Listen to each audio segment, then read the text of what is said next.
Hey everyone, I'm Matt Ford and welcome to another live episode of The Good Trouble Show. Today's guest is a former Air Force captain, Emmy-winning filmmaker, and one of the earliest military whistleblowers to go on the record about UFO encounters. Here to discuss his latest book, Farewell, The Tranquil Mind, and to talk about what the hell is going on with this whole UFO thing, please welcome Bob Jacobs. Dr. Jacobs, how are you, sir? Hi, Matt. Nice to see you again. Nice to see. It has been a while. So I don't remember. Do you prefer Dr. Jacobs or Bob, or what do you like? I am just good old homespun, exurbated Bob. Okay. Well, great. Well, Bob, welcome back to the show. How have you been? Are you surviving this icy weather? Are you experiencing any of it? You clearly have your power on. We do. We have snowmageddon down here. I live in the Ozarks, down where southwest Missouri meets northwest Arkansas. Just hit my mic. And it's very, very seldom we have snow. We had about 10 inches last night, so we're enjoying it. And people don't go crazy when it snows. They go, "What's that?" If we have half an inch of snow, they close the highways, shut the schools down. We're out and fill up on food at Walmart and gasoline cans, but we all survive. I love it in the Ozarks. I have to tell you that. I should have been born here. I have never been, so maybe one day I'll come visit. Matt, you come down here. I'll show you the world's best aquarium and the world's best natural history museum where I happen to work.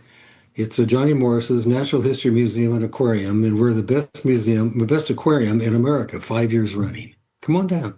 I will do. You know, it's funny. My uncle, who lives in Baltimore, he volunteered at the aquarium in Baltimore, and he did it for quite some time, and he really enjoyed it. So I went to visit him there. I think that was the last time I ever went to an aquarium. So with this weather, are you gonna drive around to do any four-wheeling or anything like that? Are you staying home? I have a 3-wheel motorcycle and a Jeep, and I can drive anywhere I want, but I just love my house so much. I can't tell you what a pleasure it is to live down here in the southern part of the country where life is different. Life is slower. People are friendlier, I believe. We don't have a lot of people on welfare here because they work, and we don't have a lot of crime and violence down here in the Ozarks. But the big cities are big cities. I think, in fact, that all big cities, yours included, are insane asylums. People who live in a big city are nuts to live there. And Yeah. you want to think I'm wrong? Go out and look down your street and see if there's anybody homeless down there, anybody stealing something, any traffic jams for 18 miles on the 401. Give it a try. Oh yeah, no, trust me, I'm well aware. So Bob, we're obviously very super excited to have you back. And folks, at the end of the show, Dr. Jacobs will be taking your questions. So during the interview, think about what questions you want to ask, and then put them in all caps in the chat. So after Bob and we have our little discussion, he will be taking your questions. So that is exactly why we are live here today. And Bob, this is your third appearance on the show, but for our viewers that are new to your whole story, if you don't mind, first tell us about your Air Force career. Sure. Let me start with, I used to work I went to USC Film School, and right out of school I went to work for Walt Disney, shooting True Life Adventures. And I came home from a shoot in the Caribbean and went to my mom's house out in Anaheim, and she said, "Bob, you've got a letter here from somebody." So I opened the letter. It was from the President of the United States. I'm like, ooh. Opened the envelope. It says, "You are hereby inducted into this." So I got a draft notice. The young folks don't know what draft notices are, but boy, were they an interruption. So I got drafted into the military, and I was due to go down to Los Angeles and enter the Army. And I got a telephone call at my mom's house, and it was a Tech Sergeant Chastain. He called and said, "You're Bob Jacobs?" I said, "Yes." He said, "Well, I'm Sergeant Terry Chastain with the Air Force Recruiter." He said, "Now, you've got a draft notice." And I went, "Yes." He said, and you've been ordered to come in and join the Army. And I went, "Yes." He said, "Well, you went to USC and you got a degree in film. How did he know all this?" I don't know. Anyway, I said, "Yes." And he said, "You've been working for Walt Disney." I went, "Yeah." He said, "Well, I've got a proposition for you. You can go in the Army and get your ass shot off, or you can join the Air Force, and we'll make you a motion picture officer. Instead of doing 2 years, you'll do 4 years, but you'll come back alive. And I took a second and a half and said, I'll take it. So I went to the Air Force, Lackland Air Force Base, and I went to basic training. Then I went to officer training school. I got out of there at the top of my class, which was not terribly hard, and was assigned to Vandenberg Air Force Base. When I got to Vandenberg, my commanding officer, Lou Clement, and my operations officer, Ken Callahan, had been at USC when I was there. They were there on a government expedition of some sort. So we all said, well, hi, USC, Trojans, go, go, go. They made me officer in charge of the photo-optical instrumentation section of the 1369th Photo Squadron at Vandenberg Air Force Base. Now, our job, I had about $3 or $4 million worth of equipment, 135 men, technicians. Our job was to photograph every single ICBM missile launch from Vandenberg Air Force Base, test missiles and so forth. We launched at least 4 or 5 of those a week. So we had a big job. Now, the instrumentation meant we were to photograph the missile from 3 separate places around the missile launch with trackers. We would shoot up like that and watch the missile go away. We had 34 other cameras located on tripods and stanchions all around that. So we photographed everything that happened to that missile from the time it said ignition to the time it was gone. We had high-speed instrumentation cameras running 400 and 500 frames per second. We had Holter cameras, big things. We had tracking mounts. And we spent, a lot of money on each launch. I did that for, I was there for 2 years doing that. And I got commendation medals, and I won the Guided Missile Insignia, the Air Force Missile Badge, awarded for making a significant contribution to America's missile and space program, which I was very happy with. Then one day, a Major Mansman, Florence J. Mansman, from the 1st Strategic Air Command headquarters at Vandenberg, called me up. We had worked together for a while. He called me and said, Lieutenant, come up to my office, please. I wasn't a captain then, by the way. I was a lieutenant. I became a captain later. So I went up to his office. He said, have you ever been to Big Sur? And I said, curiously enough, I have. When I was in college, I owned an MG TD car, and I used to drive up to Big Sur to go to the Nepenthe and listen to beat poetry. Wow. He said, well, good. What's that? Oh, no, go ahead. Sorry, I cleared my throat a little bit. We'll stop that. Please continue. Yeah. So Big Sur is a great place, obviously. Henry Miller wrote the book called Big Sur and the Oranges of Hieronymus Bosch. I expect you to go buy that. So I went up to Big Sur and met the Forest Service up there. And what the assignment was, can you go up there and find a place where we can put a tracking mount up on the peak that's looking back toward Vandenberg? Because the engineers at Boeing and McConnell Douglas and every place else wanted to know if we could shoot a launch from the side. Because with our trackers at Vandenberg, we were shooting right up the tailpipe. So I went up there, went up to close to Anderson Peak on a Forest Service road, and I looked back toward Vandenberg. Now, get your map out. If you look at Big Sur, it sticks out in the ocean farther than Vandenberg. So if Big Sur is here, then Vandenberg is down here. So if the missile's going like this, obviously you can see it from the side. So I took a camera up there, and sure enough, we launched a missile. I got the camera, and everybody was ecstatic. Look, we can see it from the side. I got a commendation letter from Boeing for finally giving them a side view. Anyway, a couple of weeks later, after that test, Major Mansman called me up and he said, "I want you to go back up to your site at Vandenberg at Big Sur, because something's coming out there." And I went, "Something?" He said, "Just go up there and wait." So I went up to Anderson Peak and waited. 2 days later, a big 18-wheel truck arrived hauling this device I'd never seen before. It was a 2,500-inch catadioptric telescope on a huge mount that they hauled up the road. And they said, "We're going to photograph one of your launches with this telescope to see how close we can get to it and how long we can stay on it as it goes downrange." Well, I sent you, I think, a picture of that telescope, and maybe you can see it a bit. Yeah. Yeah, let me actually, I have a few photos that I would love to show. So we'll start with this. So what are you photographing here? I bought a Leica camera. Remember Leicas? They were Oh not yeah. single. That's a Leica with a viewfinder, and I was just testing it to see how close I could get to an object with it. I bought that for $125. That little camera. I was just Wow. testing it out. My sergeant was out there. My master sergeant was out there. And he said, "Hey, hold it, Lieutenant. I'll get a picture of it." So that's what that came about. So about what year would this have been? That year would have been late 1962. Okay. Okay. Wow. Okay. I love that. Love that. Let's see. Yeah, All right. Let's see. We have, here's another one we have. yes. To the left is Operations Officer Captain Ken Callahan. My CO in the middle is Major Lewis Clement Jr. And that's me on the right, talking to my camera and saying, "Hey, move."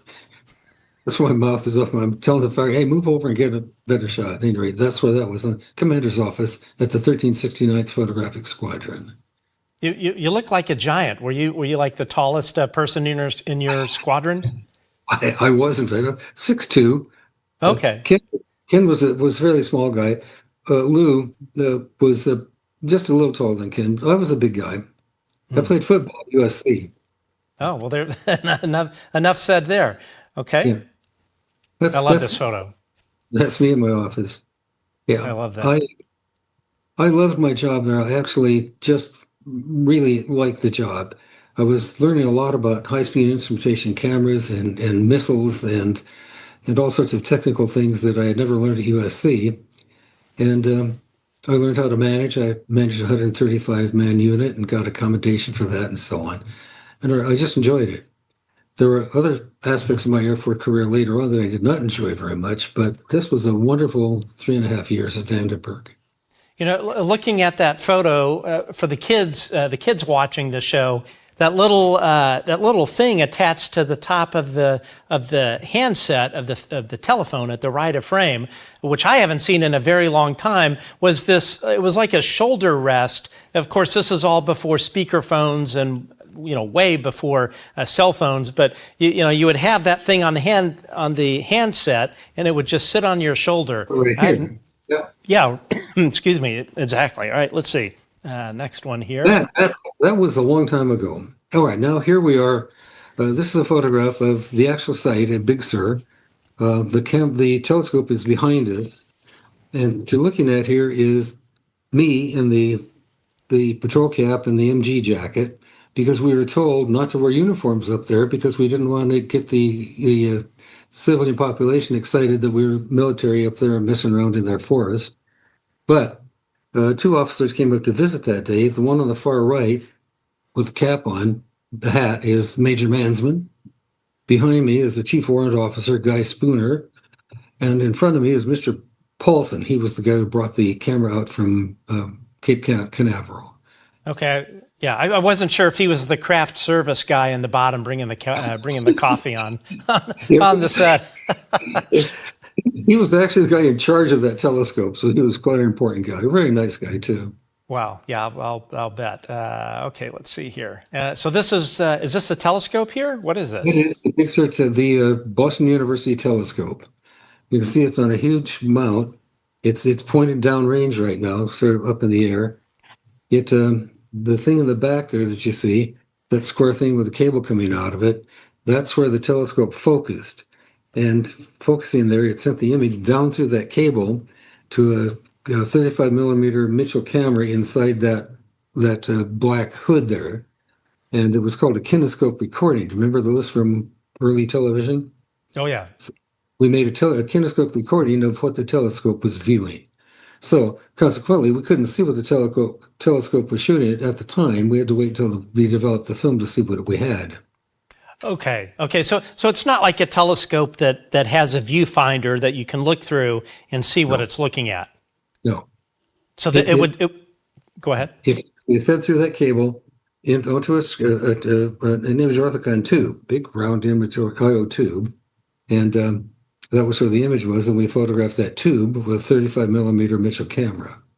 Okay. Okay. So, and is it strictly tracking on radar? Like what would sort of start it on its course?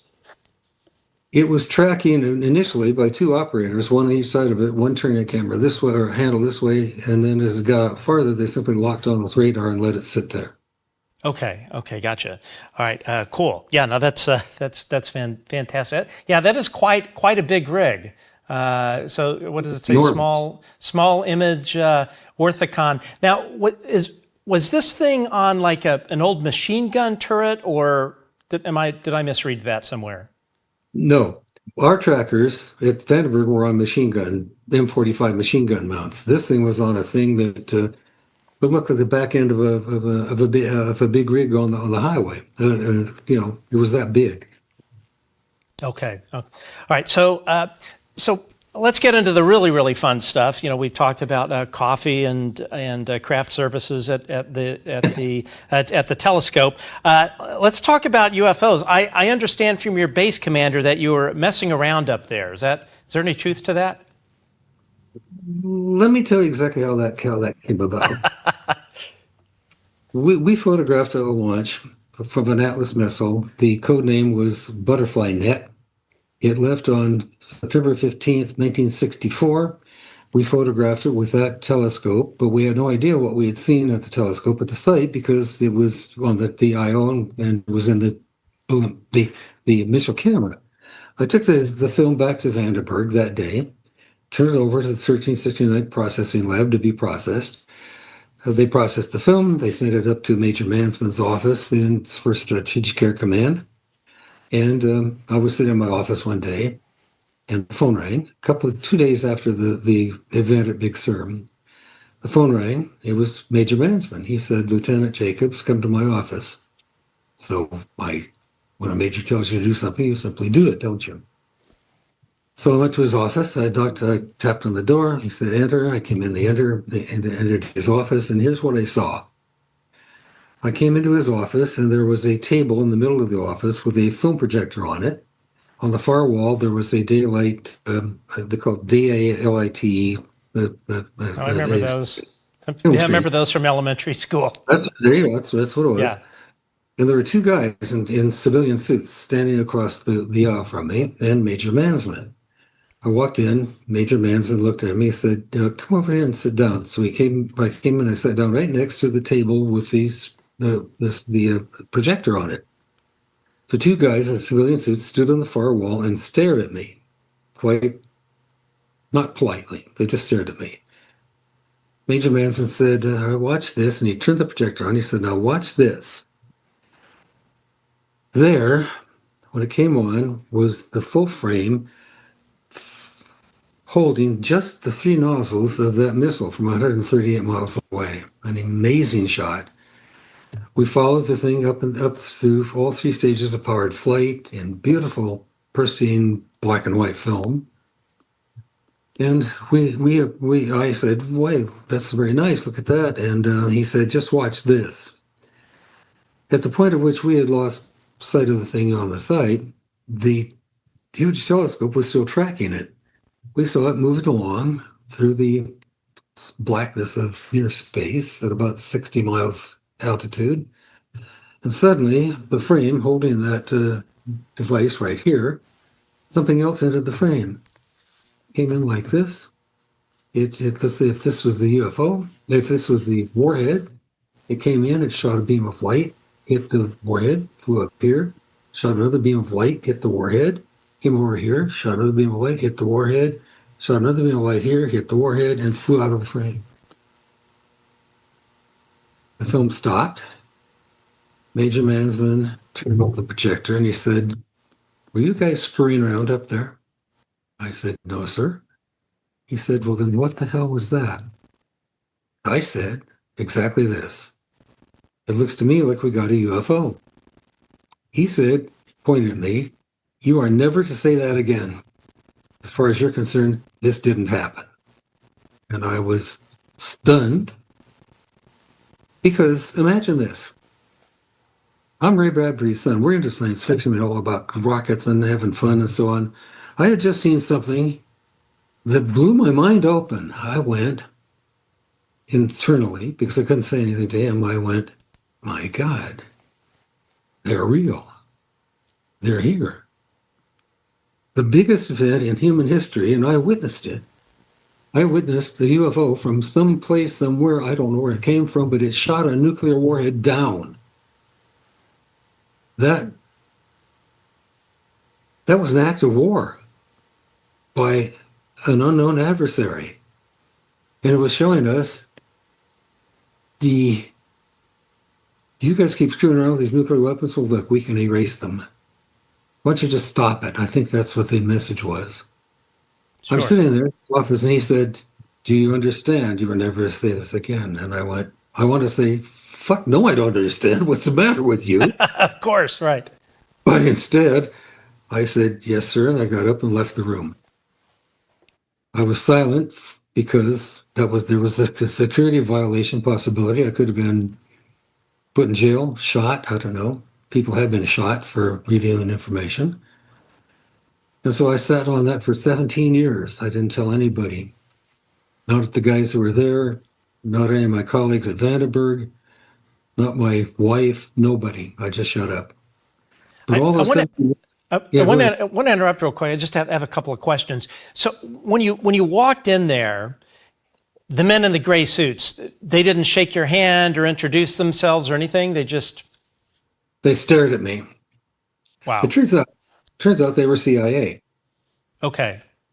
So you were able to confirm that later? I was. Okay. By a CIA director, in fact. Wow. Okay. And the commandant.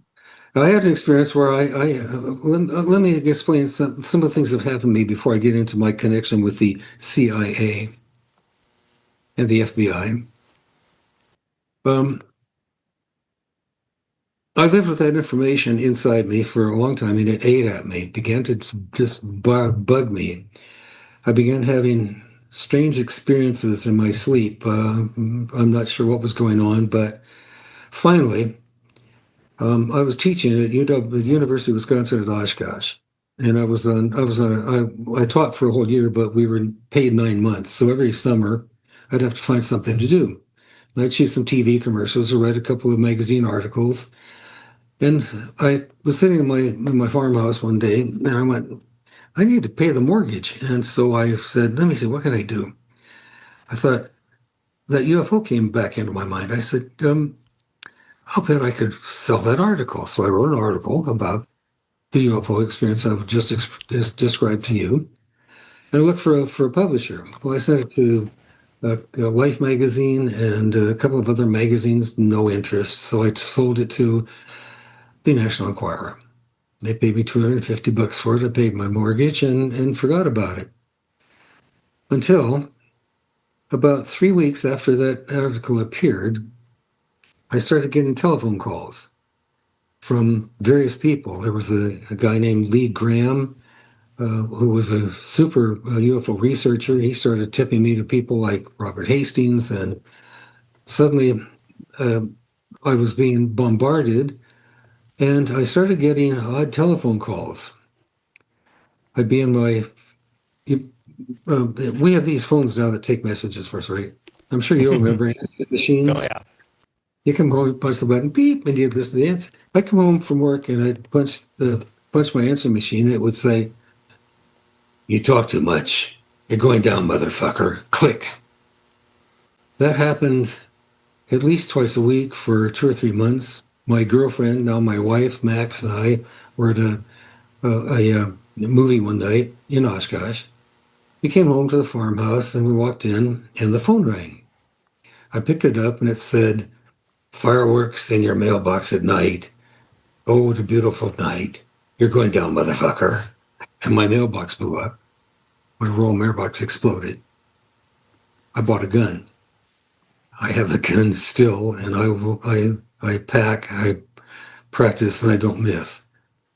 They tried to kill me. They threatened my life.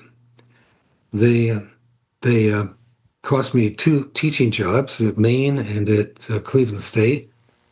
And harass me even today. When I talk to my friend Robert Hastings, we will frequently be talking on the phone and suddenly something go click and we hear some odd thing in the background like they're listening to us. Sounds weird, doesn't it? It does sound weird. I've actually had, and we'll talk about Robert a little bit later, but yeah, I've actually had the same thing. But hey, at least the guy calling had really good taste in 1960s pop music. I mean, Skyrockets and Flats, one of my all-time Yeah. favorites. Imagine that. Imagine that.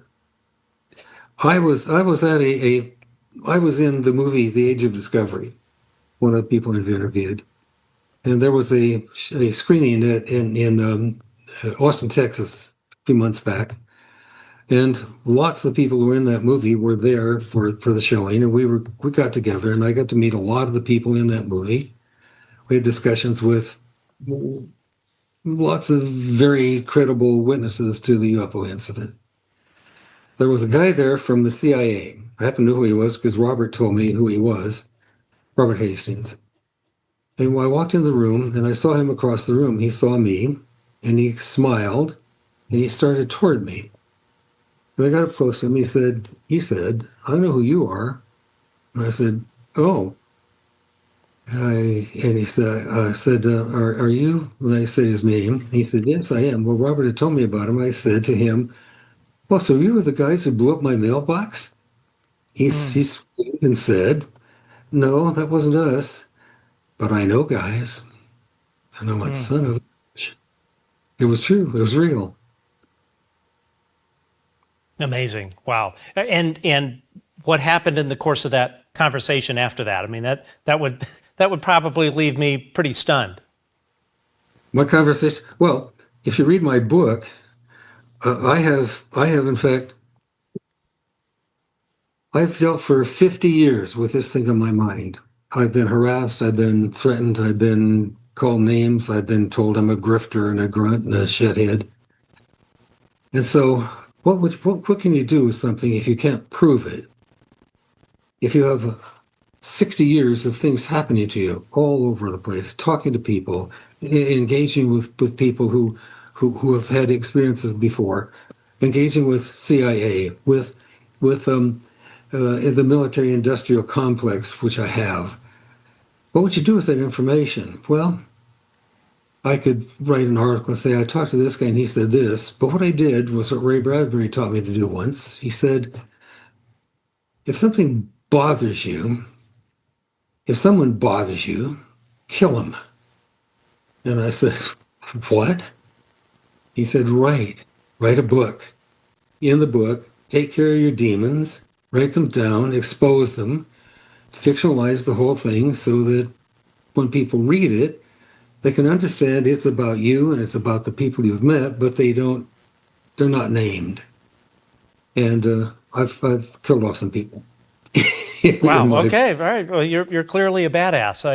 I knew you were a badass before, but now you're definitely a badass. Now, Bob, we have a clip here that is an animation of what you described earlier. I just want to play that for everyone at home here, and feel free to comment as we're playing along. Yes, this is an animation of the warhead, of the nose cone of the Atlas missile up in space. That flickering stuff there are little sheets of aluminum foil that are sent out to dissuade the anti-missile from hitting it. The warhead goes into a higher orbit, and as it's flying along, something comes into the frame. It fires a beam of light at the warhead. It goes up to the top, it shoots another beam of light down at the warhead.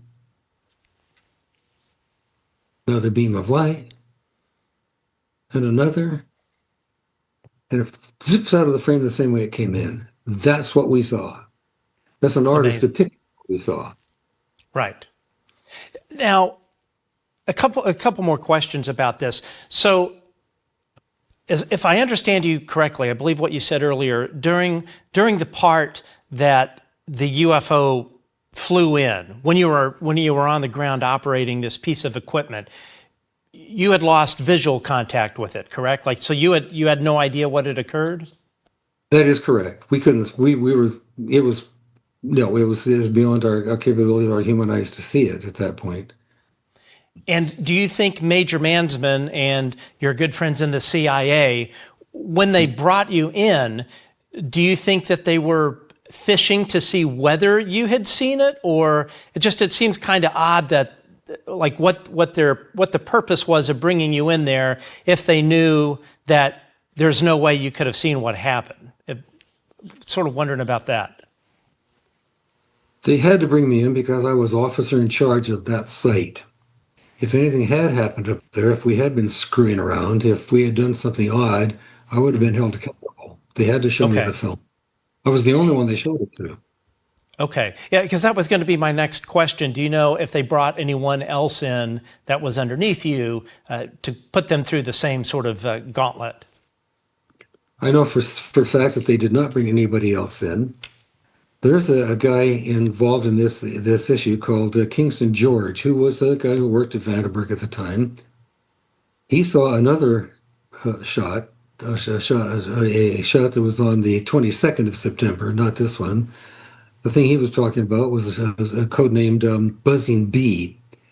He claims he saw this thing that I'm talking about and that I made a mistake, that there was no UFO, that it was some chaff and debris and yada, yada, yada. And he held to that until he died several years back in Santa Maria, where he was acting in Little Theater.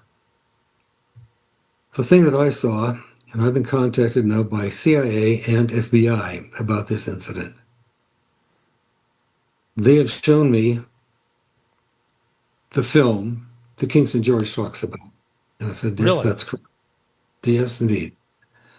I said, that's the one that Kingston George is talking about. That's not mine. Now, there's a guy named Tim Phillips who works for AARO, the anomalous blah, blah, blah. Well, yeah, we're going to talk about them later. Oh, you want me to shut up now? All right. We've got a few things to talk about with AARO. As I mentioned earlier, Matt, you are allowed. You get there, Matt. Timmy's mine. You leave him to be. Say that again. I said, when we get to there, Timmy's mine. You let me have him. Okay, and you are allowed to cuss on this show, so no filter. Okay. Okay. I will. Okay. So you go public with this thing, and you mentioned Robert Hastings. Now, Robert has been on our show. He was really one of the people that got me into this. But for the people watching at home that may not be familiar with Robert Hastings, tell us a bit about him and why he is related to your particular area of expertise. This is the only book you ever need to read if you want to know about UFOs. This is Robert's book called UFOs and Nukes. That's the book. Buy it, look at it. You'll know all you need to know about UFOs and nuclear weapons. Robert is the best researcher in this field of anybody who's ever lived, and read that book. I started getting calls, as I said, when my article went public in the National Enquirer, and Lee Graham, the researcher from Monrovia, California, who worked in the aerospace industry, by the way, was in touch with Robert Hastings. Lee had also been in touch with me, so he gave Robert Hastings my information, and Robert contacted me. We started talking, and I realized that I was talking with the ultimate source of information about UFOs in the world. Robert's it. His book details with over 160 people like me, military people who had experience with UFOs and flying and nuclear weapons.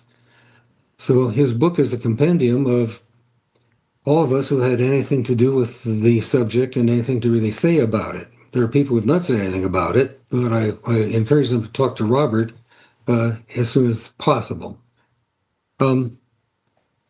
He and I became not only associates, but friends, and later collaborated on a book and so forth. I think Robert's going to be on your show sometime soon with the latest guy from Vandenberg, Yes. Richard, who's got another story that happened at the exact same time as mine, in fact. When you meet Richard, you'll like the guy. Awesome. Yeah, no, I'm very much looking forward to that. Yeah, it's you were talking earlier about when you were having like the clicking and the noises. When I first began communicating with Robert, and and he's turned into a good friend, and just what he has done for this whole topic. If it weren't for Robert, I'm not really sure we would be where we are at today. He really. I'm pretty sure that's true, Matt. I think he's the main guy we've got going for us. Absolutely. But anyway, I started talking to him on the phone, and I would get these weird clicks on my cell phone. I'd talk, and then I'd start hearing echoes of my voice. I'd never, at first I thought it was T-Mobile. I like to call them T-Maybe because they're so shitty, but they're cheap. I told Robert that, and he's like, "Oh yeah, that's the boys back east listening in." He said in particular when he is speaking with former military, he really gets a lot of that, but I know exactly what you mean. Yep. Incredible. The skullduggery about this subject is, well, it's the subject of my book. I'm so physically sick by what's going on in our country right now, all over the place. The craziness, the cut your weenie off and pretend you're a girl. I mean, all this crazy stuff that's going on in us, and the government and politicians lying and so on. I'm more than disgusted with our country right now. Not our country. Our country is just fine. If those of us who live in the country will goddamn get with it and take it back. But what the government has done, or whoever, let me rephrase, what the military-industrial complex has done to this subject we're talking about is the crux of the matter. If, let's just say if for a moment, we have recovered crashed disks, if we have in our files somewhere technology that we are certainly incapable of doing ourselves, if we're reverse engineering it at some place like Boeing or Bigelow or many other places, think about that. If Bigelow or Boeing or any aerospace company, Martin Marietta, are taking these crashed disks, reverse engineering, and using them to make things, to make money, why would they not want us to shut up about it? For example, where did this thing come from? Well, where'd the chip come from that's in here? Where do we learn about stealth aircraft? Where do we learn about, I can take this machine right here and talk to my daughter in the Army in Vicenza, Italy right now with nothing more than a punch of a button. How do we do that? When did that happen? When did we make 95-inch television screens that Ray Bradbury, by the way, wrote about back in one of his books called The Veldt? Talked about a wall-side screen where the tigers and African elephants can come out of and get you. I remember Dwight Eisenhower, our president, five-star general who helped win World War II, largely. When he left office as president, he said, "I'm warning you about the military-industrial complex." I'm not sure we listened, because the military-industrial complex right now, let's see, since World War II ended, have we ever not been at war? Yeah. I can't think of one time we haven't been at war. We're at war right now. Oh yeah. Daughter is serving over in Italy right now as a paratrooper for God. I think the military-industrial complex is running our country right now. They do all kinds of things to us. They poison us against each other. Liberal, Democrat, bullshit. The media lies to us all the time. They're propagandizing who you're supposed to hate today, who you're supposed to hate tomorrow. Do you hate Muslims? Do you hate Christians? This whole thing is insane. We are so much better as people than what we're acting like right now, aren't we? Well, I think that this issue that you and I are talking about, UFOs, the fact that non-human entities from someplace or somewhere else are here with us, have been with us for a very long time, are influencing our development, are influencing, I hope, for the best of our trek toward the future. Somebody asked me once at a meeting, said, "Well, Bob, what do you think? Are they here to kill us?" Matt, if they were here to kill us, we'd be dead. Yeah, Their I believe the technology, same. their technology is so vastly superior to ours, it might as well be magic. So I don't think they're here to kill us. I hope they're here to maybe straighten us out and make us grow up. Hey, look, if we could live long enough, if human beings could live a long enough lifespan, I wonder if we could get wise. We can get smart now. This thing here makes us able to learn a lot of things. If that's being smart, I'm not sure it is, but we can learn a lot of crap. But can we get wise? Can we ever come to the point where we don't give a shit what religion you are because it doesn't matter? Can we get to the point where it doesn't matter what color your skin is or what church you go to, or if you go to church at all? Can we ever get to that point? Because that's wisdom, isn't it? Come to the point where we understand, look, racism is bullshit. There's no racism. There's only one race. You, me, everybody on the street. It's called Homo sapiens sapiens. There's only one of us. I've lived in 7 countries and traveled in 30 others.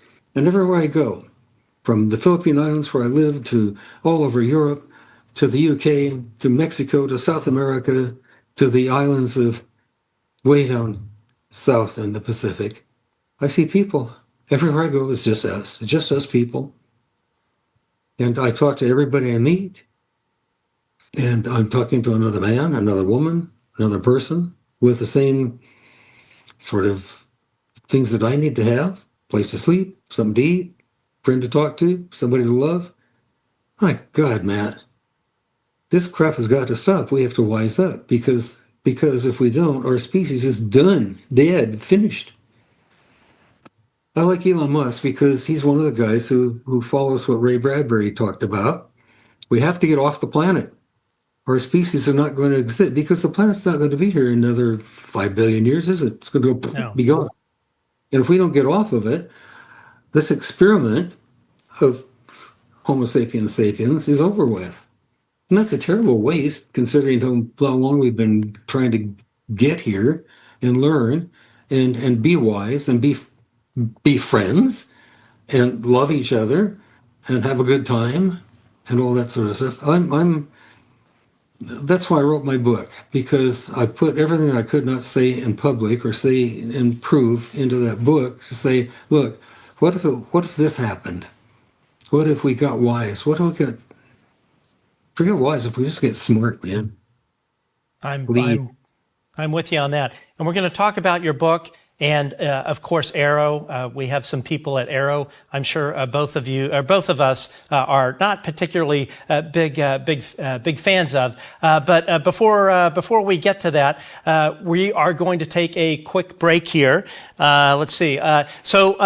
Over half of you watching right now, everyone watching this show right now, are not subscribers. So please hit the subscribe and thumbs up button and leave a comment. Believe it or not, doing that kind of stuff, I know every YouTube person says, hey, smash that like button, all that kind of stuff. But YouTube actually looks at those things, and that's how it decides whether to promote your show to people that are not current subscribers. So we really would appreciate if you would do that. And also, we do not have sponsors. We have a Patreon, and we are at www.patreon.com/.com, The Good Trouble Show.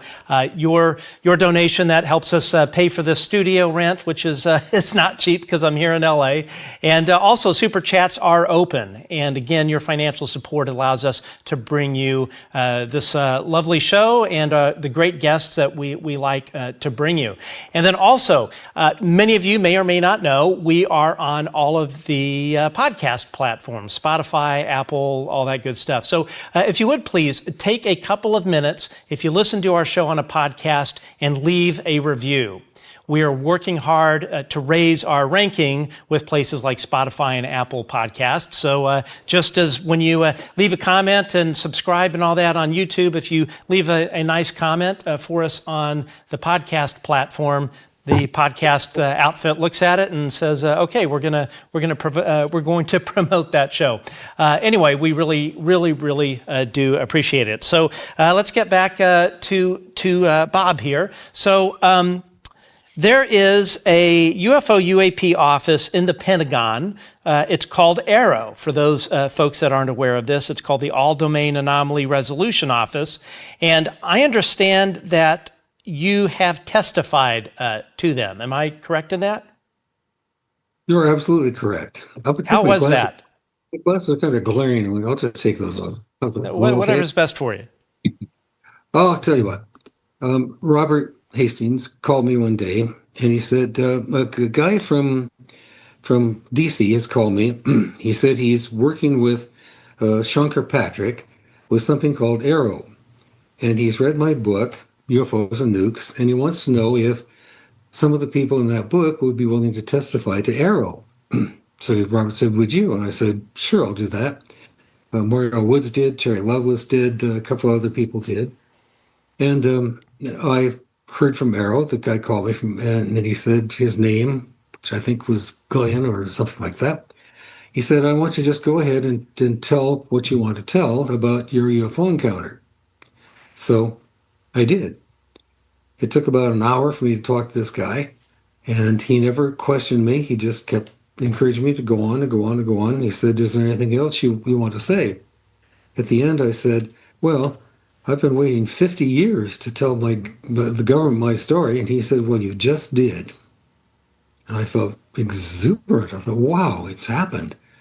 And Mario Woods did the same thing. Robert told me that several other people did it. And then something happened. There was a congressional hearing where Shankar Patrick, the head of AARO, was to present a brief to Congress about what the people, those of us who testified, had said. He came on in that hearing, and he said, paraphrasing, he said, "We have found no evidence whatsoever of extraterrestrial blah, blah, blah." I threw my book at the television set.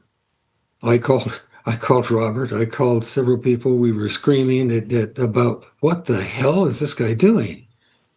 And we still don't know. All we know is that he lied because we all, and more than us, Dave Grush, lots of people with sensational information about the UFO situation testified. He said, "No, there's nothing here." He has said that time and again. He just insulted Representative Luna by saying she's the one who is currently investigating UFOs in Congress. He called her Luna and her lunatics and went on and on at us. Timmy Phillips has taken over AARO, I guess, from Shankar Patrick, who has fled the limelight to get out of the way of people. Timmy Phillips did something that I can't believe. I can't believe anybody would be so stupid enough to do this. And maybe it's because he's a Marine. He was a Marine. Marines will do what they're told, okay? You tell a Marine, you give a Marine order, that Marine will do that order or die.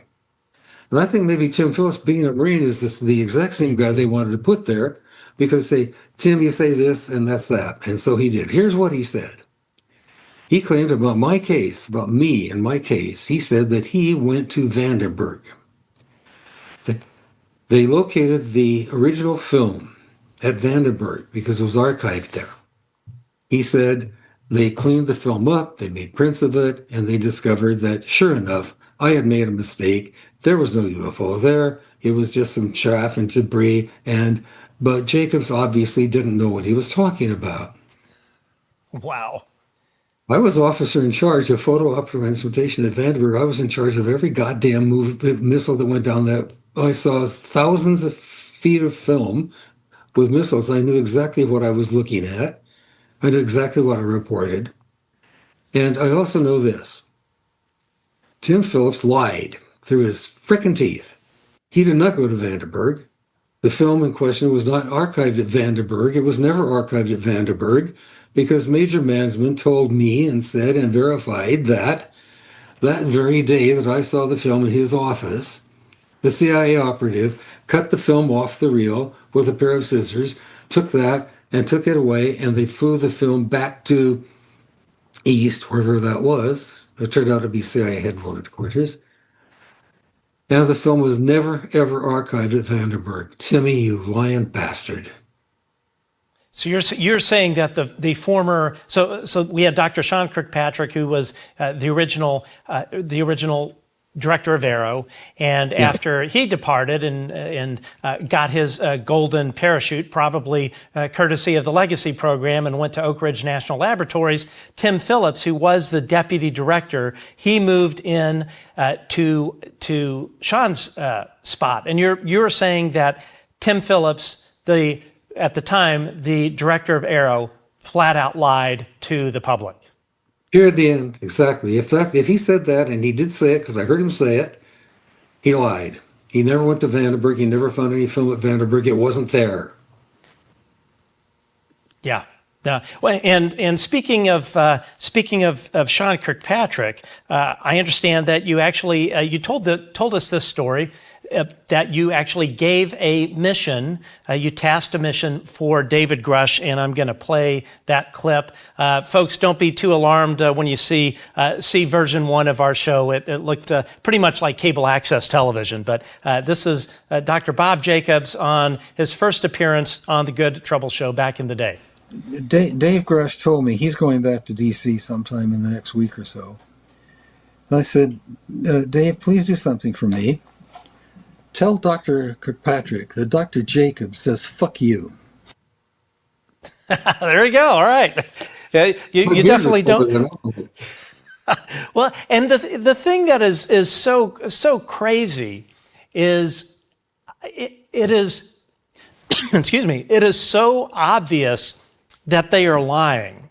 Both Sean Kirkpatrick and AARO. Now, of course, we have Tim Phillips moved on when actually he got dozed, apparently. Elon dozed him. But when he was dozed, you have the new director of AARO, named Dr. John Koslowski. I've heard he's a really great guy, but I've also heard too he's out of his element there. But clearly Sean Kirkpatrick and Tim Phillips, who are both intelligence officials, it was clear that these folks were flat out lying to the public.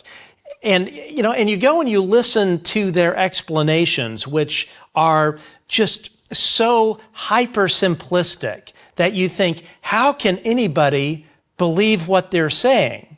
But I think that in general, people that are tracking this topic, they know they can smell bullshit, but I think the majority of the public, they just buy it. They're like, oh, that was a balloon. Oh, okay, great. What's on TV next? But I think it's a psychological trick that the intelligence community uses, is to present the explanation in the least amount of words that is basic, that anyone, regardless of education, can understand. And I think in a way, it's probably, they know it's human nature that we will typically, most people don't want to read or do the research and whatnot. They'll just take what the government says at face value. And in my opinion, AARO is one giant in-house bullshit factory. That's exactly what it is. And, and lying to the American public there's nothing more un-American than that. And, so it really makes me crazy. But to talk, touch more on Tim Phillips, after Tim Phillips leaves, and again, Tim Phillips certainly had a TSSCI clearance. He goes on a podcast. You may not be aware of this. Tim Phillips goes on a podcast and proceeds to tell everyone on this podcast that what people are seeing, UFOs, are actually our vehicles. He said, quote, we have stuff the size of Klingon battle cruisers. So you're telling me that a career intelligence official, Tim Phillips, with TSSCI clearance, no telling how many compartments he's been read into, is going to go on a podcast and reveal the nation's most classified secret, that we have a Klingon battleship? I mean, it's insane. Of course, he's not going to do it unless he has been given the top cover, likely from the legacy program in the CIA, to go and publicly say these things. And back to Kirkpatrick, I'm a huge fan of Anna Paulina Luna, and Yes. to think that somebody who is still on the government dime, because he was working for the Department of Energy at Oak Ridge National Laboratories, someone on the government dime would go and publicly disparage our lawmakers. I mean, you said Luna and her lunatics. That's what he said. I mean, how insulting. And he's saying that while he is on our dime. We're paying him to be there. And I tell you the big tell, which and I'm going to tell you another story here in a second, as far as like whether or not you can trust AARO under the leadership of Dr. John Kozlowski, is he didn't say anything. There was nothing that came out of the Pentagon that said, Dr. Sean Kirkpatrick no longer speaks for us. We don't appreciate what he's saying. Nothing. Absolutely nothing, which tells you that AARO is complicit in all of this. You may not be aware of this, but a recruiter from AARO reached out to me on LinkedIn, sent me a direct message, and it was along the lines of, we think you would be a good candidate for this position. Now, of course, so I'm immediately thinking, actually, you know what? I'm going to pull this up right now on my LinkedIn, and I'm going to read you the message, if it's still there. Hopefully it is. Let's see. Yeah, okay. This is Danny from SG2 Recruiting. I came across your background and thought you might be a strong match for a high-impact role we're supporting with Arlo Solutions, which is this recruiting firm. We're helping them hire a senior staff officer for a long-term contract with the All-Domain Anomaly Resolution Office, parentheses AARO, in Alexandria, Virginia. The role focuses on policy development, coordination across DoD and intelligence community, and supporting national-level analysis of anomalous incidents. And, so some of the key aspects of the position, shape and refine AARO policy, oversight guidance, a whole list of stuff. One of the requirements, it said active top secret clearance with SCI eligibility. I don't hold any kind of clearance. 15 years in DoD IC policy, which I certainly did not have. And then he says, what does your availability look like this week? So, the first thing I thought was, somebody's punking me. I don't know, maybe it's Mick West or Stephen Greenstreet or someone like that. Or, I don't know, maybe Robert Hastings was trying to crank me. So I went and looked up the actual job posting from this Arlo Solutions. And, so what he listed was like, 10 bullet points. But this was like a multi-page application. And then towards the end, it had desired job qualifications. And guess what they were? I don't know. Information operations, deception operations, and deception activities.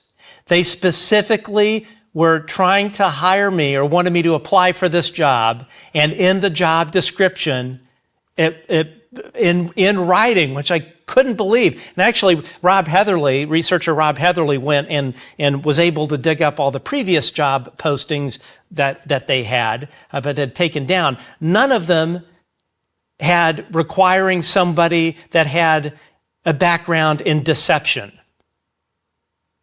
What does that tell you? Had they read it? Had they heard you? Had they listened to any of your programs? Did they know anything about you? Oh,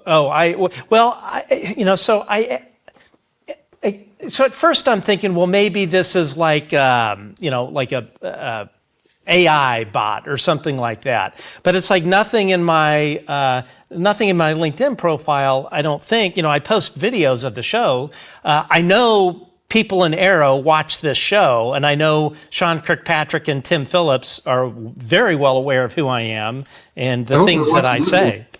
But sorry, say again. I said, I hope they're watching this one, Sean and Tim. I hope so too. Anyway, I was speaking to somebody that has worked at a three-letter agency, and this person said, they were probably, who better to try and get onto their side and to spat out their bullshit and to really take me off the air than to try and hire me away. And then another person mentioned this. He goes, do you know that if you had applied for that job, you would have signed a thing that would have been part of the security clearance process that would have allowed them to dig into anything in your past. So if I had any dirt on me, they would have dug it up, and then they would have been able to use it. And then they would have been able to have weaponized that against me. But I mean, it's crazy. It's just crazy, these people. Yeah. It's beyond insane. It's criminal what they're doing. It's Hitler, it's Stalin, it's every corrupt regime that's ever existed, and they're here with us now. What the hell is going on? Would you recommend a UFO, UAP whistleblower to go in and testify to AARO? Absolutely not. Absolutely not. Because why would you risk yourself? Why would you expose yourself like Mario and I did and Terry did? After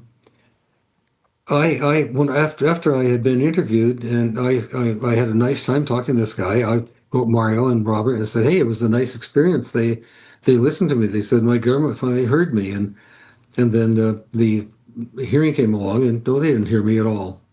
Yeah, they got hold of me and they wiped me out. They have in fact, Sean and Timmy have now written me off as a witness because, Tim went to Vandenberg and he found the film and I was wrong, and they've just written me off. I'm just an old man telling stories now, because they have made me impotent now to talk because they know what happened and they testified to what happened. They said that I was lying. Amazing. Say that again. I said, fuck both of them. Look, I don't lie about this. Why would I or anybody, Mario Woods, why would any of us who have testified, why would any of us who've had experiences like this make it up, tell the story, and in fact, keep telling the story over and over? I've been telling this story for 50 years. It hasn't changed because it's what happened. Why would I do this? Because I'm crazy? I've never been paid for it. Don't get any money for it. You're not paying me, are you, Matt? I'm pretty sure you're not. I could barely pay the rent, so sorry. I'll send you a coffee cup. How about that? I think it's imperative that people understand that those who are testifying to this are not being paid. We're not getting anything for it. We're sacrificing things like, in some cases, our practically sanity, our ability to sit back and say everything's okay when it's really not. When I have telephone calls like I got saying you're going down, motherfucker, how many times would you like that to happen to you? And then have the mailbox blown up, and then later on having a CIA operative say, yeah, I know guys who did that. My God. Okay, yeah. All right, let's shift gears here. You have this wonderful new book, which I highly recommend. Everyone can get this on Amazon. It's called Farewell, The Tranquil Mind by Mr. Bob Jacobs. This is actually not his first book, but yeah, tell us about this. I've read the book. It is just fantastic. Well, I'm glad you liked it. I wrote it because I'll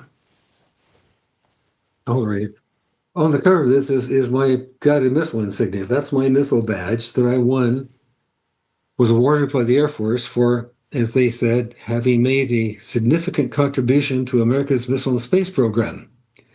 That's the same U.S. Air Force that later, when Lee Graham looked into my background, said there was never a Robert Jacobs in the Air Force.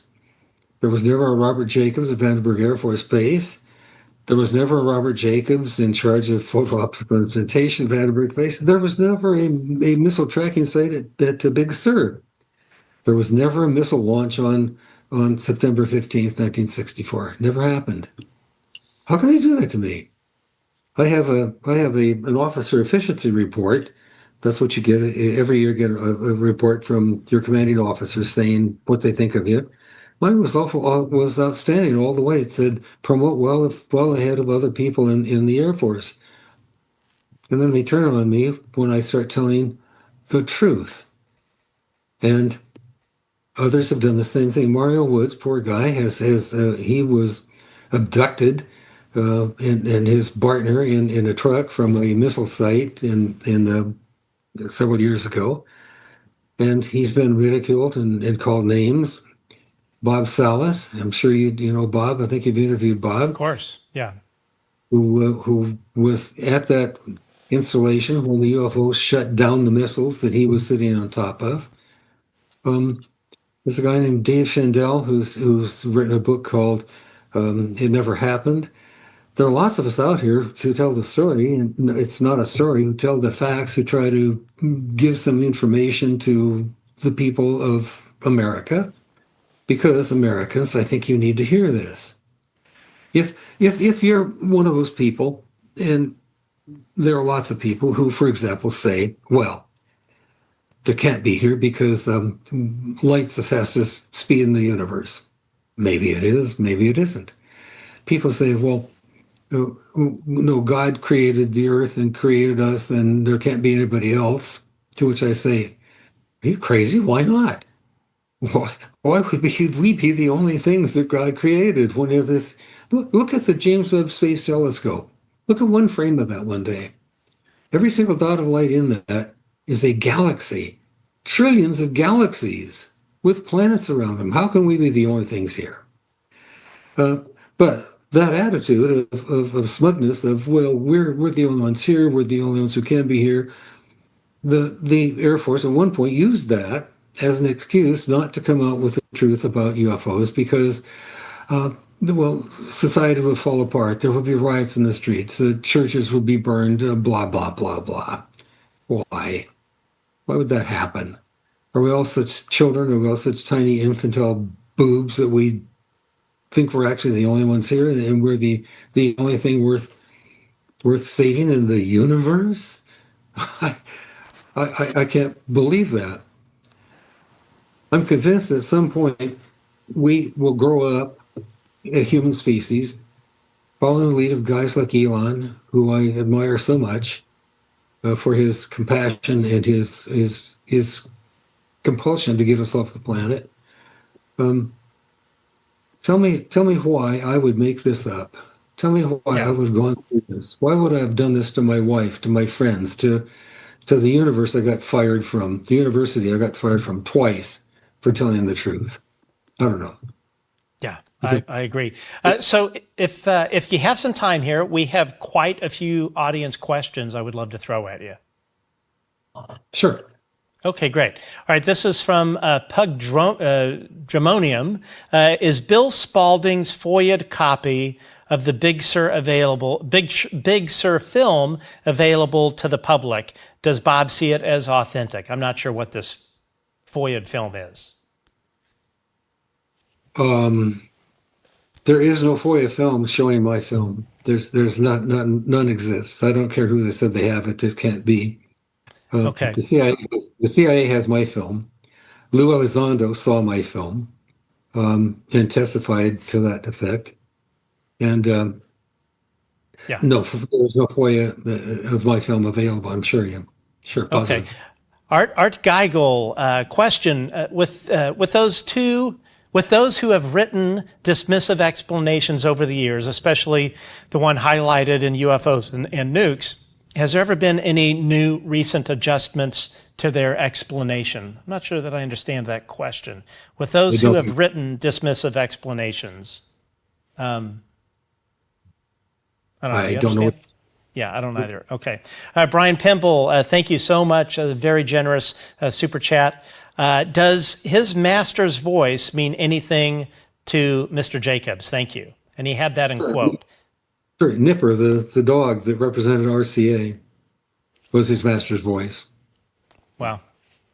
Okay, Robin Hood, 1966. Hello, all. Does Bob have any follow-up messages for Sean Kirkpatrick? His previous would be difficult to top, as succinct as it was. The Ozarks rock, by the way. Good call, Bob. Any specific message to Dr. Sean Kirkpatrick? As one who has a PhD, and we earn our PhDs, and we earn them very difficultly. I got mine from the University of California at Santa Barbara, a real university, and I worked a long time and very hard to get it. So I know that they're real. When you get your degree, and mine's back there on the wall, it says, with all the rights and privileges thereto pertaining, rights and privileges thereto pertaining, you get this degree. With that degree comes a large responsibility, because you have superior knowledge of a subject or a couple of subjects. You're supposed to know what Plato said. Plato said, "This much I know, that I know nothing." Sean, you're a shame to the profession, to academia, to those of us who worked hard to get our degrees. Fuck you. Okay. All right. Art Geigel, a question. While taking the video, was the UFO not at all visible? Are you and your team constantly looking through the viewfinder? We actually, you answered that earlier in the program. Let's see here. The video camera type used was the same or similar to those used for the Starfish Triple Prime that captured a craft falling at detonation. Superior frames per second in resolution, so left a little ambiguity of the rocket. I don't think that was a question. Same thing here. Has the relevance of AARO, according to their charter, to actually document and report to Congress testimony of witnesses and whistleblowers rather than take testimony and classify? Yeah, sorry, it wasn't a question. Let's see. This is from Muff Chiffs. What do you most likely think they are? I strongly believe they are extraterrestrials. Okay, hang on my head. I know they're real. I've been on one. Robert Hastings has been on one. I know they're real. I don't believe in UFOs. I know they're UFOs. I know they come from somewhere else. I'm not really positive where. I believe extraterrestrial is one of them. I also believe in the contemporary theory that perhaps they are interdimensional, because as we get into quantum mechanics and we learn about multiverses, it's possible that there are interceptions between the universes. I'm not sure. I know positively that at least one of the species is extraterrestrial. Know that for fact. Sure. Okay. Yeah, no, I believe the same thing. Do you believe, this is from UAP Global 247, do you believe the intent was surveillance, deterrence, or something else? Thank you, sir. In my case, I believe what you're talking about. What I saw that UFO do to the dummy nuclear warhead was a clear warning. It was like a shot across the bow. What happened to Bob Salas was a clear warning. They shut down the nuclear weapons. They just shut them off. I believe that particular species is saying to us, look, you guys, grow up, stop the nuclear bullshit, because you can not only wipe yourselves out, you can wipe your planet out with this. You can cause real damage to portions of because the universe is interlocked. You can do damage. Stop it. I think that's what they're trying to tell us. My hope is that some point they will just come down and say, all right, cut it out. And take those damn things away from us before some crackpot in Iran or what the hell else gets hold of one of those and sets it off in New York City. I'm just frightened Yeah. that the technology is out there to destroy ourselves, and I think they don't want us to do that. All right, from Highlander 0007, does Bob know if any more incidents like this happened in terms of, I think you alluded that it did, yes? Yes, indeed. There was an incident. I think Richard will tell you about it when he's on your show with Robert, Matt. Awesome. It's a fascinating account. I know it happened. In fact, I believe it happened at the same time that my event happened at Vandenberg. We were there at exactly the same time. Richard will tell you about his. I talked to a fellow named Jeff also at Austin, Texas. He was at Vandenberg when a large, very large craft came in over the ocean. He said it was the size of a football field. It came over the ocean, came in, hovered over a flight of Minuteman II missiles, and hung there. It was witnessed by the engineers from. Well, I wrote about it in my book. In fact, I included that incident in my book. That book is a compendium of everything that's happened to me, only fictionalized, so that I can get away with saying what was actually there rather than getting sued or kicked in the head. Oh, by the way, your names are changed in the book. Of course. Okay. Let's see. Kill the Stigma podcast. Thank you very much for the super chat donation. Love both of these awesome men. Thank you. Let's see. Let's see here. Okay. Yeah, I think that might be it. Yeah, well, all I have to say, Bob, is that you've been my afternoon delight, although not the same meaning as the song. I'll say that. So, gosh, I hope not. but I really do appreciate you coming on the show. But moreover, appreciate your service to this country and really appreciate your bravery. I think there are a lot of people who may have could have been in your circumstances that would have not had the fortitude to stick to their guns, commit themselves to always speaking the truth and ignoring people, or not ignoring, but persevering over people blowing up your mailboxes, Sean Kirkpatrick and Tim Phillips and others at AARO flat out lying about you. You are a true patriot, a true wonderful human being, and it's been my pleasure to know you, and I look forward to coming out and camping out on your couch when I come to the Ozarks. I'm serious. You have to come down here and let me share that museum. And also the beauty of the Ozarks. I ride a motorcycle, and if Walt Disney had made a theme park for motorcycles, he would have called it the Ozarks. Yeah. Let me close with one more thing too. Speaking of bravery and so on, what doesn't kill you makes you stronger. Except bears. Bears will kill you. Yeah. Copy that. I think I'll be avoiding the bears. Anyway, well, Bob Jacobs, thank you so much again. Your absolutely wonderful book. It's just truly amazing. It is Farewell, the Tranquil Mind by Bob Jacobs. I highly recommend anyone that loves to read to check this out. I certainly enjoyed it. You're an incredible writer, and yeah, thanks for spending your Sunday with us. Thank you, Matt. This has been a lot of fun. I enjoyed it. Absolutely. Okay, thank you. All right, Bob Jacobs, ladies and gentlemen. Okay, great. So that was just fantastic. I love I love the fact, as I mentioned, when I was sending them off there, that these guys they have no fear, but moreover, they truly believe that them speaking their truth, it is for the good of the country, because we all can't just be living taking this blue pill of bullshit that the government the deep state hands all of us. And it is, and as I mentioned in that AARO job posting, when they are looking for people who have a background in deception activities and deception and information management, which is the acronym or the phrase used for disinformation. It's the politically correct version of psychological operations executed on the American public by the executive branch, by the government. That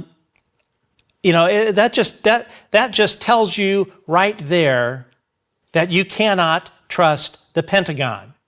You absolutely cannot trust anything they say. You cannot trust what the CIA says. When they have absolutely no issue, absolutely slandering and defaming people, men and women who have worn the uniform, who have made sometimes the ultimate sacrifice for this country. When you've got this deep state, as I like to call it, and I'm not in a Trumpian way. I'm just saying that's really kind of the best way to describe it. But we can't have a democracy when that is going on. A democracy cannot survive when the government engages in information operations and deception activities. It was there in black and white on this job posting. Now, when I read this thing, I thought, okay, well, maybe this is like a standard thing. Maybe I'm misunderstanding the purpose. Maybe they wanted somebody that could determine if foreign adversaries were engaged in disinformation and deception activities. And I actually reached out to a friend of mine who is a program manager for the Pentagon. And I said, so am I misreading this, or am I making too much out of this? And this individual said, no. This individual said that this person had actually managed special access programs that both required deception and did not require deception. And essentially, this person said, if you're running a SAP, or in the intelligence community, a CAP, that is not needing to protect anything in the sense of really going out of their way to try and keep the thing clamped down, then you just get a comms person, a public affairs official. But this person said, who again has run classified, is a program manager for the Department of War. This person said, if you have a SAP that requires disinformation, requires them to flat out lie to the public, then in that job posting, you put in there information operations, deception operations, and deception activities. This person flat out said, if this special access program has to be super locked down, that's what the Pentagon makes you do. So when you have AARO, the Department of War's All-Domain Anomaly Resolution Office, posting on their recruiter, posting on their website. Oh, and the other thing I'll say too, I said, is it possible that this recruiter made a mistake? They're a contractor. Is it possible they went freelance and decided to put on there what they thought the job required? And this veteran who has run many special access programs for the Pentagon said, hell no. There was no way in hell that was a mistake. And again, this person reiterated, if you're running a SAP where you need to lie to the American public, that is what you put in the job description. And that's why I call the Pentagon, the AARO, the All-Domain Anomaly Resolution Office, the in-house bullshit factory for the Pentagon. Because that's exactly what it is. Now, here's the other thing. A former director of AARO, and Dr. Sean Kirkpatrick, a former deputy director who moved up to director by the name of Timothy Phillips. These people, these intelligence officials who have spent their entire lives working with security clearances and working under non-disclosure agreements, these two individuals that have all manner of compartments they've been read into during the course of their career, they're not dumb people. They know damn well if they go and spill classified secrets, they're going to go to Leavenworth. So you sit and you ask yourself, why would Tim Phillips go on a podcast? It wasn't like he was just telling his wife over dinner. This person goes on a public podcast and says, oh, by the way, all these UFOs we've been seeing are classified programs. We've got a ship the size of a Klingon battle cruiser. It's amazing. You're telling me that this guy who has spent his entire career saluting and saying, yes, sir, yes, ma'am, and executing on that mission is going to go freelance, going to go rogue, and spill that kind of stuff and risk losing his retirement, risk losing his security clearance? No, he's not going to do that. Do you think Sean Kirkpatrick is going to go after he exits AARO and is given this cushy job at Oak Ridge National Laboratories? You think that he's going to go on the Wall Street Journal or whatever sort of podcast or whatnot and defame Congresswoman Anna Paulina Luna, calling her Luna and her lunatics? You really think Sean Kirkpatrick and Tim Phillips are going to do these things without top cover? No, absolutely not. There is no way that these folks did this just because they were expressing their personal views. There's absolutely no way. Here is how the legacy program operates. It's basically run like a crime family, like a modern crime family that has been around for a very long time. It is a power structure, a criminal organization. And the way this thing works, it's spread out across multiple nodes of government, is you have somebody moving up the ladder, and they are maybe 5 years out from retirement.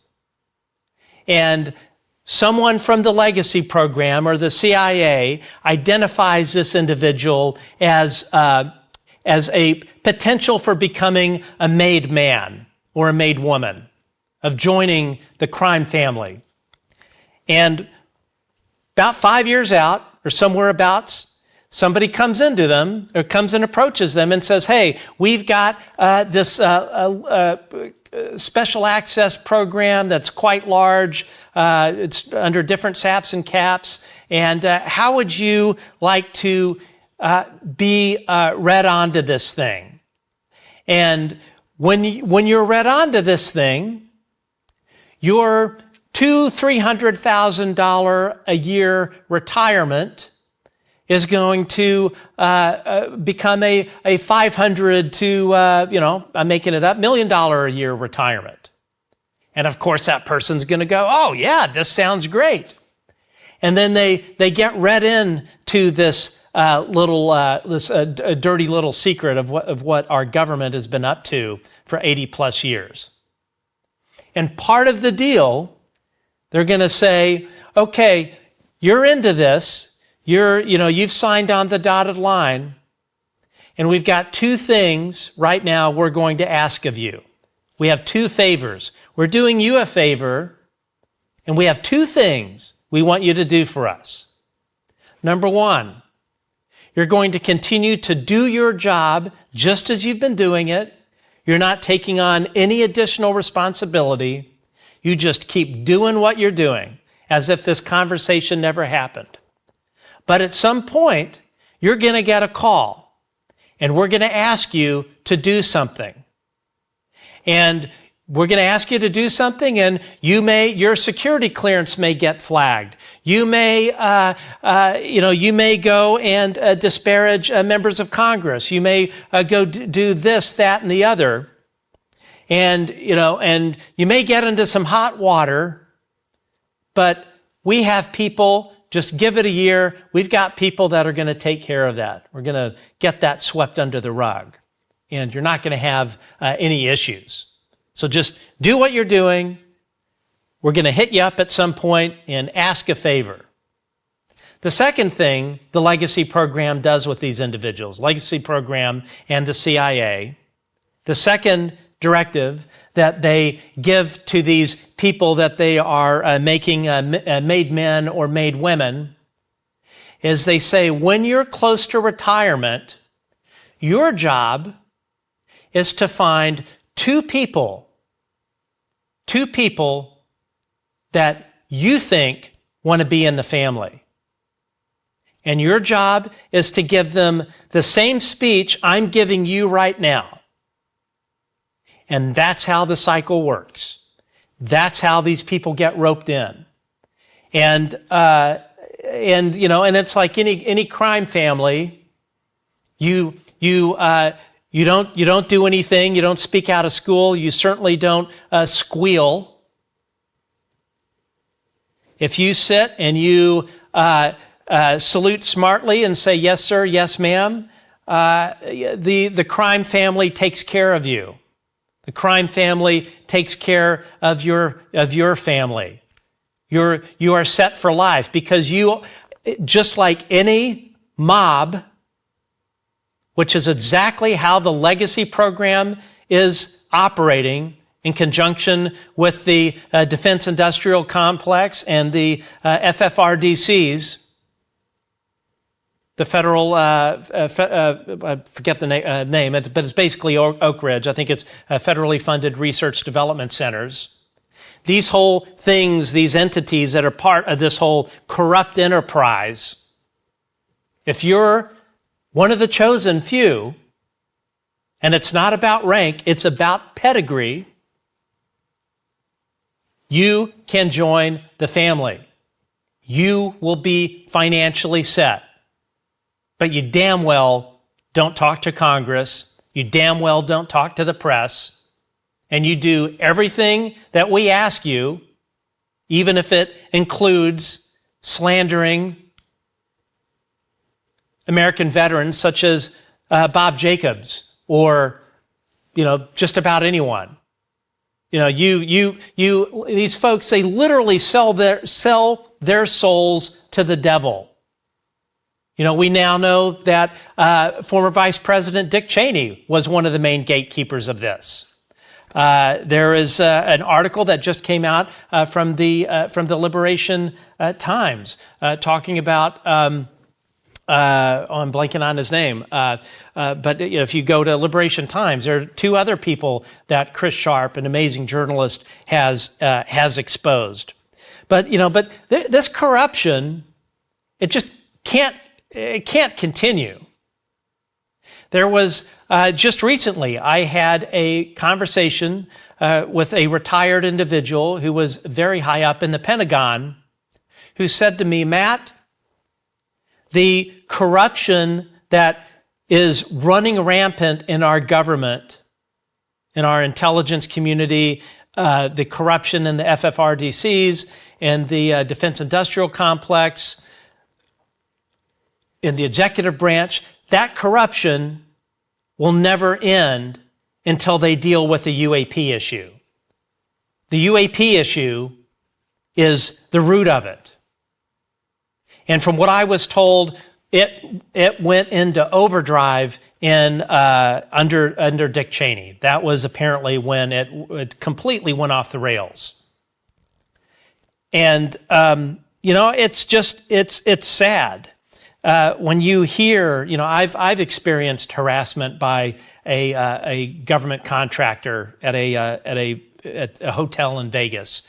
Following publishing that CIA article that Chris Sharp, Josh Boswell, and I wrote for the Daily Mail. I've experienced that. I've had helicopters circling my home. You hear Bob Jacobs talk about his mailbox being blown up.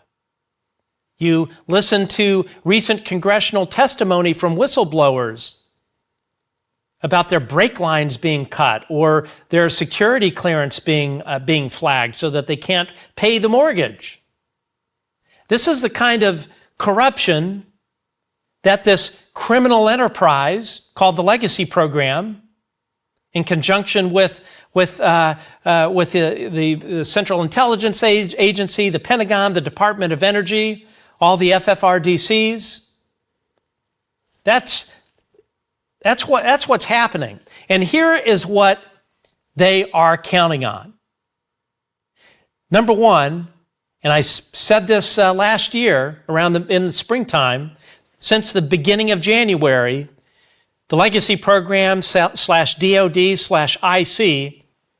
launched a communications plan, a comms plan, to defame all the whistleblowers. They want to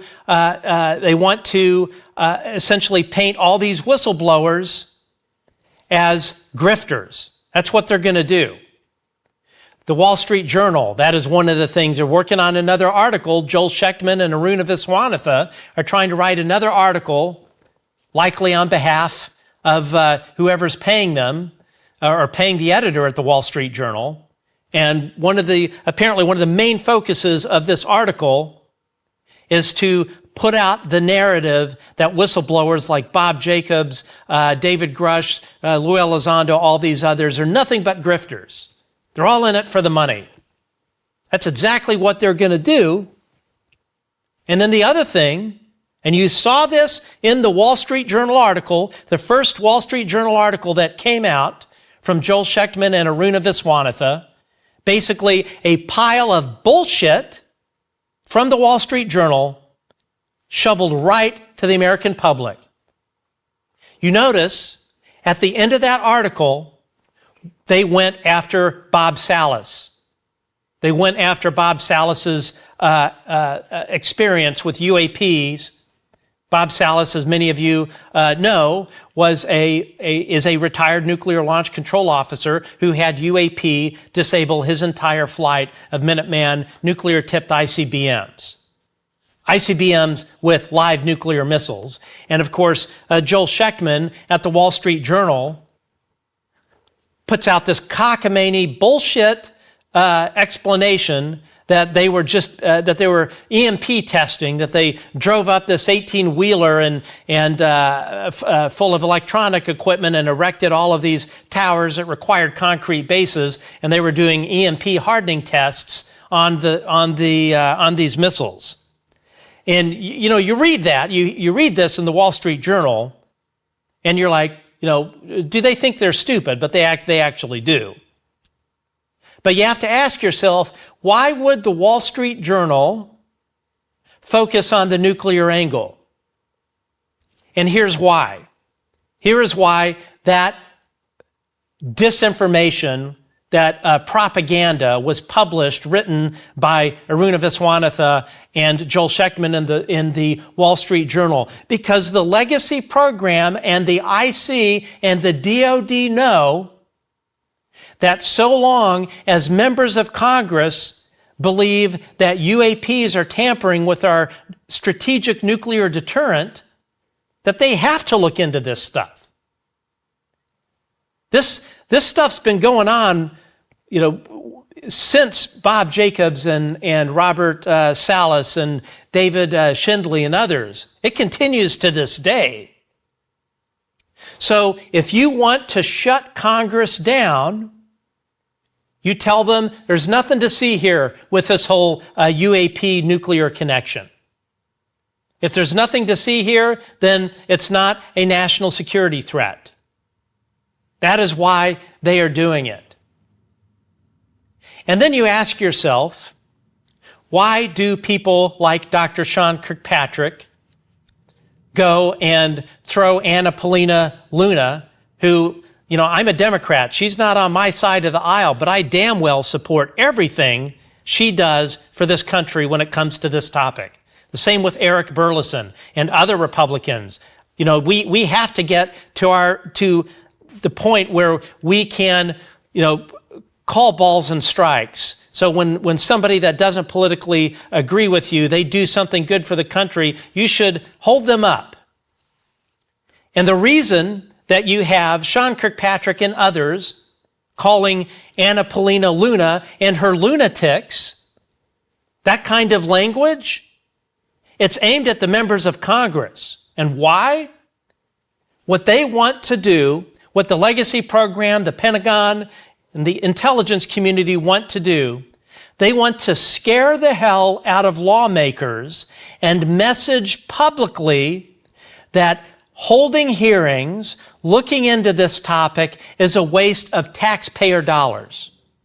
We all know members of Congress, the number one thing that they're afraid of are their constituents, because they're the ones that put them in there. So if the Wall Street Journal, Sean Kirkpatrick, and others can go and name call Anna Paulina Luna or Eric Burleson or Tim Burchett, the reason they're doing it is they want to get into their heads and they want them to start going, oh shit, you know, my constituents are going to think that I'm throwing away money here. They want them to stop looking into it. That is why they have engaged in these kinds of attacks on members of Congress. And I'll say another thing too, to my party. This has been predominantly a Republican issue, and the Democratic Party damn well has to wake up to this reality. This needs to be a widely bipartisan issue because it matters to the national security of this country. This is happening. Non-human intelligence and whatever these vehicles are, they are interacting with our military. They are around our commercial flights. They are operating with impunity over restricted airspace. And the Pentagon and the intelligence community are lying to Congress, and they are lying to all of you. And at some point, we have to say enough is enough. So when the Pentagon tells you this is all balloons, this is all air trash, there's no evidence of extraterrestrial activity, they're lying to you. They know it. They've been lying to you for a very long time. And we have to put a stop to it. It can't continue on. So how can you at home do the right thing and keep this keeping on to shut down the forces that be at the Wall Street Journal, the Pentagon, the Department of Energy, the intelligence community, to stop them from shutting all of this down, which is what they're trying to do. Apparently, George Knapp said that there's something coming this fall, a little plot they're hatching to try and shut this whole conversation down. How you at home watching right now can keep that from happening is to write an email, call your lawmakers, your members of Congress, your senator, and tell them that the UAP issue is a significant national security issue, possibly a national security threat. And if your member of Congress is Tim Burchett or Anna Paulina Luna or Eric Burleson or the handful of Democrats that have the balls to deal with this thing, call them up and thank them for what they are doing, because they are exerting an enormous amount of political capital, risking their political futures by speaking up against this. So call them up, thank them. I'm sure most of their calls all day are people bitching about one thing or the other, but call them up and tell them, good job. Good job, Tim Burchett. Good job, Eric Burleson. Good job, Anna Paulina Luna. Good job, Senator Gillibrand and others. These folks need to hear from us that we are paying attention. We expect them to do the right thing because it affects the national security of the United States and, frankly, the world. But take the time to thank them.